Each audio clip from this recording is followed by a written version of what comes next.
we have an official release date because of the Sony State of Play day before yesterday. September State of Play, we have an official release date for Monster Hunter Wilds. We have release date and we have system requirements. The release date being February 27, 2025, which is sooner than expected by a pretty significant margin. And I'm happy about that. I think that's a really good thing. But there are some things that I'm not so happy about. On this channel, I recently talked about being okay with DLSS and FSR and XeSS upscaling and frame generation technology, and that I think that it will help smooth out and kind of increase the longevity of this generation of graphics cards and the generation next of graphics cards. And overall, I think that they're good for the industry when used properly. I think that using them properly means understanding and optimizing for a game without frame generation, without upscaling, and then using upscaling to create a better product, right? So when that is the case, I'm all in on upscaling. But looking at the system requirements for Monster Hunter Wilds, that seems to not be the case. I'm gonna go ahead and pull up my screen so you guys can see what I'm talking about. Here we are looking at the Monster Hunter Wilds store page on Steam, and if we scroll down, you will see we now have system requirements. Here they are. Oh, I didn't go far enough. The system requirements. I want to talk about the notes after we read the system requirements themselves. The system requirements are an i5. Let's look at the minimum, and then we'll look at the maximum, or the recommended rather. An i5 10600 or i3 12100F. Pretty good. Reasonable modern CPUs. That's a 6-core 12-thread CPU or a 4-core 8-thread CPU with the best cores to exist in modern Intel architecture, which is good, or a Ryzen 5 3500, which I think is a little long in the tooth. A generation older, if I'm not mistaken, than the i5 10600, but it's good enough, apparently. 16 gigs of system RAM seems like enough in most gaming situations, and it's even enough here, which I think is a good thing. DirectX 12, compatible graphics cards. So if you have an RX 470, an RX 460, and you wanted to just try to run this game at 1024 by 768, yeah, good luck with that. You need DirectX 12, and if your card does not have those instruction sets, that seems to be an issue. It lists 2 graphics cards with 6 gigabyte VRAM buffers in the minimum, which I think is good, right? A lot of graphics cards now and a lot of games now, a lot of games really require, at least for 1080p native, 8 gigs of VRAM. Right? You kind of start to spill over. 6 is like the bare minimum. You start to spill over. Sometimes you'll end up using some system RAM or getting stutters because you just needed that extra RAM, that extra gig or extra 2 gigs from an 8 gigabyte graphics card. So it's nice to see the 1660 Super and RX 5600 XT in this situation, in this graphics interface when it comes to the system requirements. I do think that the 1660 Super and the RX 5600 XT are on different tiers. So maybe this game is NVIDIA favored because the 5600 is stronger on paper. Rasterization, blow for blow, will beat a 1660 Super. I don't really know the full percentage. We could probably look that up right now before we talk out of our ass. We'll go over to Tech Power Up. Maybe Tech Power Up will be able to give us some numbers on that. RX 5600 XT Tech Power Up should be able to give us some numbers on that. And I believe it's probably something like, I don't know, 10%, 15%. Yeah, it looks like it's about 13% stronger than the 1660 Ti. And the Super and the Ti are like barely apart. Look, we can just call it square and say that it's about 15% stronger than the 1660 Super. Which means that more than likely, I'm going to leave that open because we might need it later. More than likely, this game is NVIDIA favored, even though it's built off of PS5's architecture, or that it was built with the console architecture in mind, and those are both made with AMD. Last but not least, additional notes, SSD required. Okay, cool. And we'll look at the additional notes after we look at the recommended, which is a little higher, but still not that different. We have an 11th gen 11600K and a 12th generation i5 12400, a Ryzen 5 3600X or a Ryzen 5 5500. I don't know why the Ryzen CPUs are weaker than the Ryzen CPU required is weaker than the Intel CPU required, but they're in blow for blow. They'll probably do the same things in most games. The graphics cards listed on the minimum probably won't be bottlenecked by any of these CPUs, so let's hope the same for these GPUs. Next, once again, 16 gigs of RAM doesn't go up to 32, which I think is really good. That's probably a good thing when it comes to stability in a game, because if you ever just start to push a little bit of settings up and you needed that extra gigs of RAM, this should probably say 24 and that should say 32 instead of saying 16 and 32, because that's just a huge chasm. It's a giant jump when it comes to the amount of RAM necessary.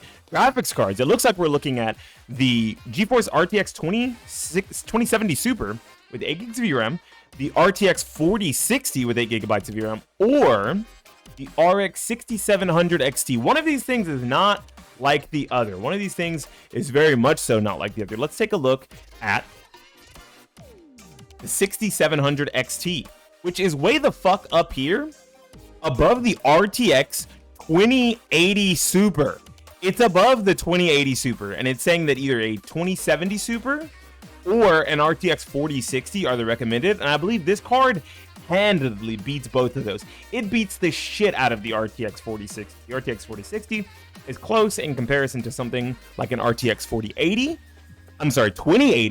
and the 2080 Super not too far behind that, only a couple percentage points. But if you look here, the 6700 XT is a pretty big jump from there. You have a whole tier of graphics cards here, the 3060 Ti and the RTX 2080 Super, and then you get to that 12 gigabyte graphics card beast mid-range powerhouse that is the RX 6700 XT. There's also another big thing that's not like the other is one of these cards has 12 gigs of VRAM and the other two have 8. Once again, still DirectX 12 required, and an SSD is also required. Let's go to the notes, because this is where I think things get a little interesting. When we look at the notes, it says this game is expected to run at 1080p for the minimum, upscaled from 720p resolution, 30 FPS with the lowest graphics settings. So these 6 gigabyte graphics cards, these stronger than an RX 580, a GTX 1650 Super, the RX 6400s of the world, these lower end, what would have been considered budget, but still good enough graphics cards are absolutely phased out when you think of the fact that these games are going to require 720p native, upscaled to 1080, but you could do 720p native, lowest settings for a 30 FPS target. Kind of scary. And if we look here, when it comes to the recommended, things get even funnier, right? Because I think there's a huge chasm between the RX 5600 XT and the 6700 XT. If we just look at that real quick, let's take one more look. So here is the 6500, the 5600 XT, pardon me, and a whole almost 200% faster. I'm sorry, a whole almost 50% faster, a little above 50% faster, is the RX 6700 XT with double the VRAM and a significantly larger memory bus. Okay. SSD required. This game is expected to run at 1080p 60 FPS with frame generation enabled under the medium graphic settings. So you're no longer having to run at 720p upscaled to, free CAD stream. You no longer have to run at 720p native and upscale, but it is saying that to hit that 60 FPS, you're going to need frame generation enabled. There is one major issue with that. Frame generation under 60 FPS to most people feels bad. It doesn't feel good. You want to at least make sure you're getting 60 FPS before packing on frame generation. So what I'm actually reading here is you probably are going to need DLSS or FSR balanced, which is I think is like 900p, for the game to actually feel smooth and consistent. For you to get that 60 FPS recommended settings without having to use frame generation, which I think is a little scary. It seems like this game was made with frame generation and upscaling in mind, which is something that I've complained about. I said I like the idea of frame generation and I like the idea of upscaling, but I want games to be designed without them, made without them, and understand that they are a tool to bring lower spec graphics cards or lower spec hardware up to snuff to still be able to play the game and give those extra longevity.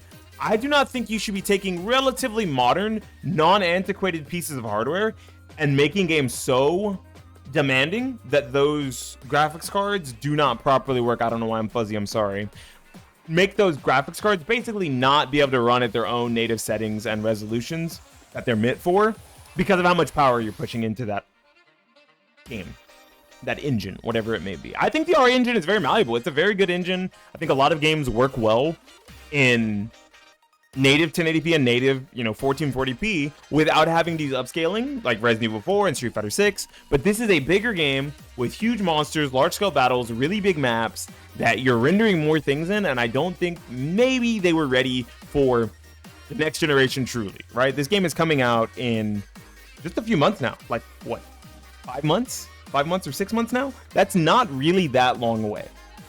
And it really seems like these settings are going to push a lot of people out who got in on the ground floor of Rise and World, where graphics cards requirements were significantly lower.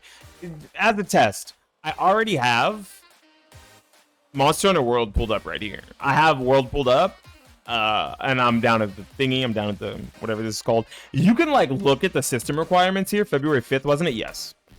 You can look at the requirements here, and they're very different. It tells a totally different story. And I think the biggest difference in that story is that the PS5 is significantly more powerful than the PS4. PS4 was a real piece of shit. It really fucking sucked. Wasn't good. Because if you look at what's recommended to get to the recommended settings here, 1080p 30 high graphics settings, you only need a 1060 or a GTX 1650 or an RX 570 or 480, right? So those are basically the same graphics card, by the way, for anyone who doesn't fucking know.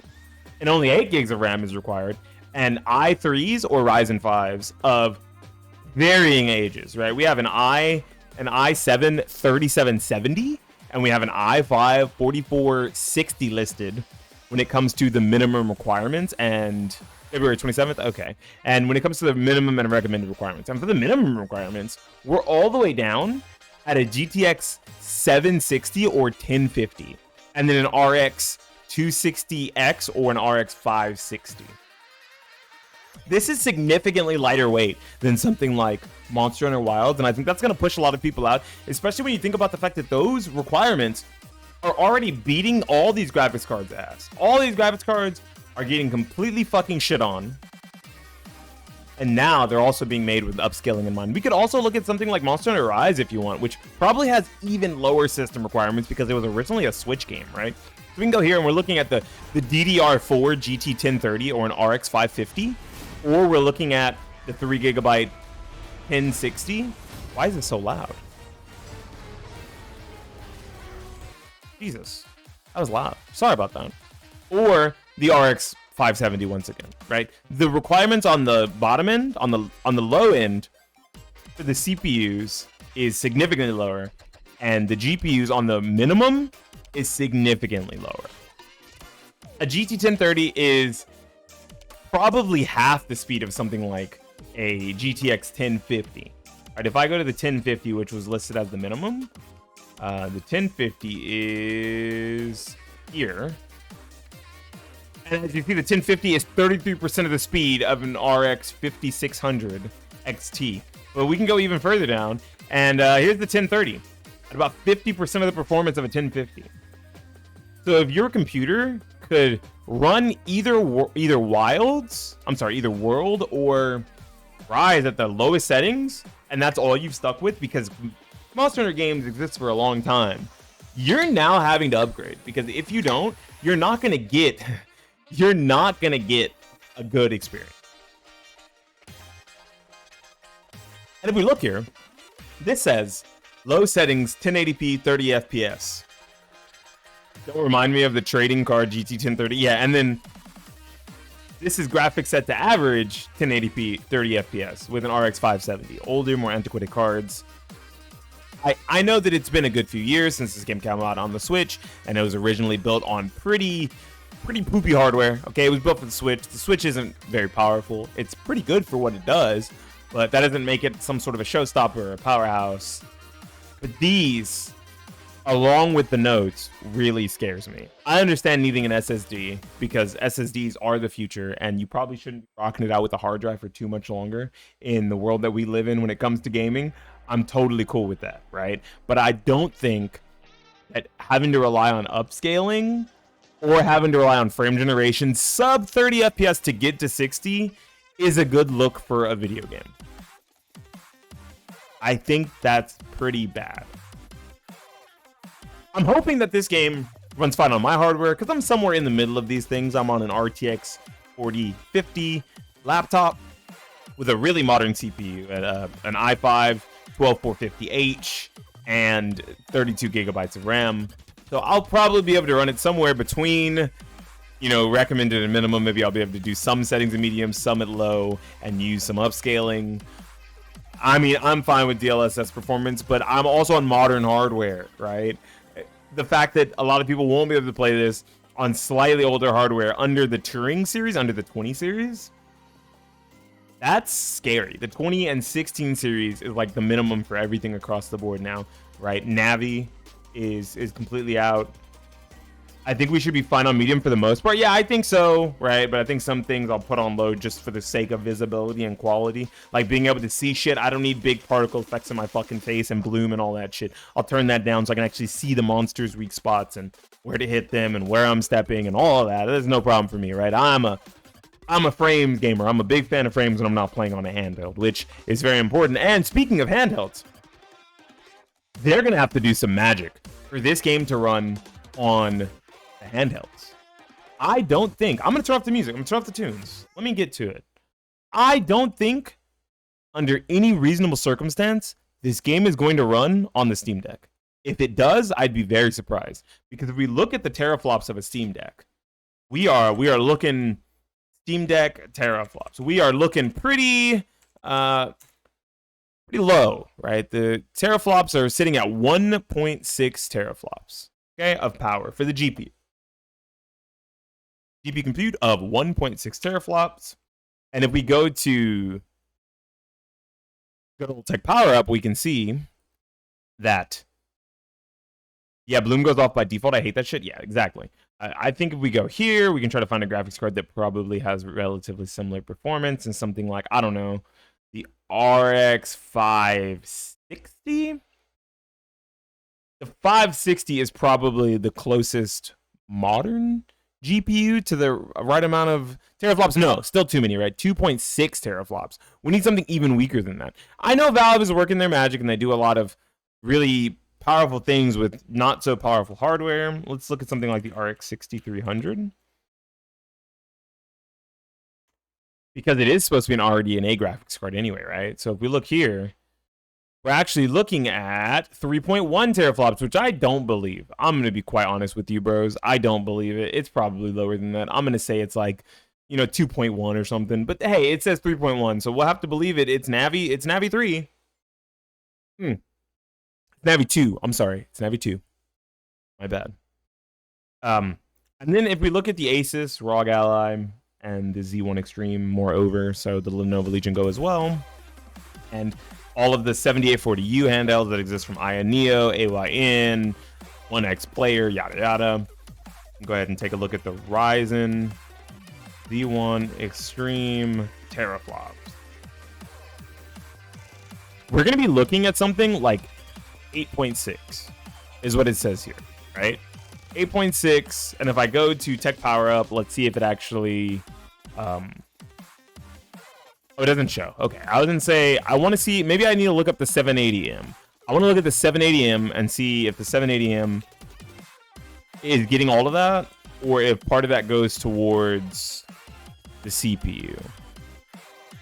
The Radeon 780M is an 8.2 teraflops graphics card. And that sounds pretty good, right? When you think about the Steam Deck, and the Steam Deck said it's like 1.4, which I don't believe. I think the Steam Deck's probably higher than that. It's got to be higher than that, right? Maybe it is like about 3.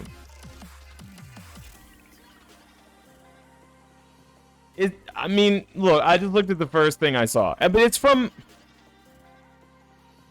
Steam.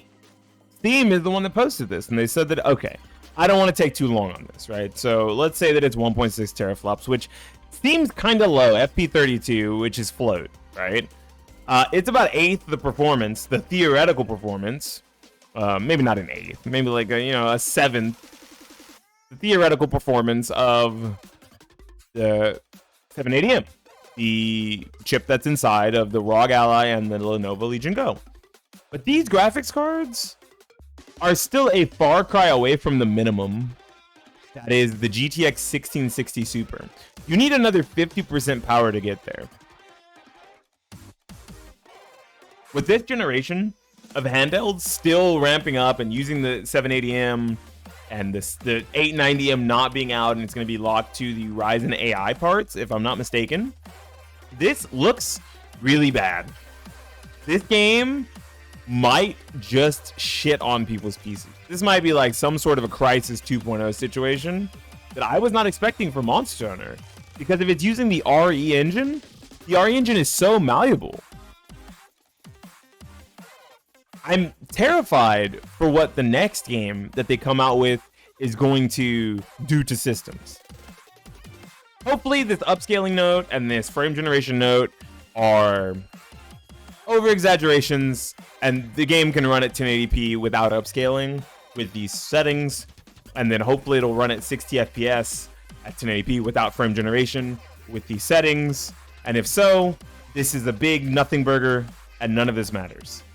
Tell me how you guys feel about these system requirements for the new Monster Hunter game after having two pretty lightweight Monster Hunter games over the past 10 years. What is everyone feeling like? Are you going to be able to play Monster Hunter on your rig? Are you about to have to buy a PS5 Pro just to play this shit? Tell me, let me know down in the comment section down below. Like the video, subscribe to the channel. I'm trying to get to 1,000 subscribers. I've already got all my watch hours, so thank you all very much for watching my really, really shitty YouTube videos. I appreciate it. And Vini Thuggish signing out, asking for a subscription and saying peace.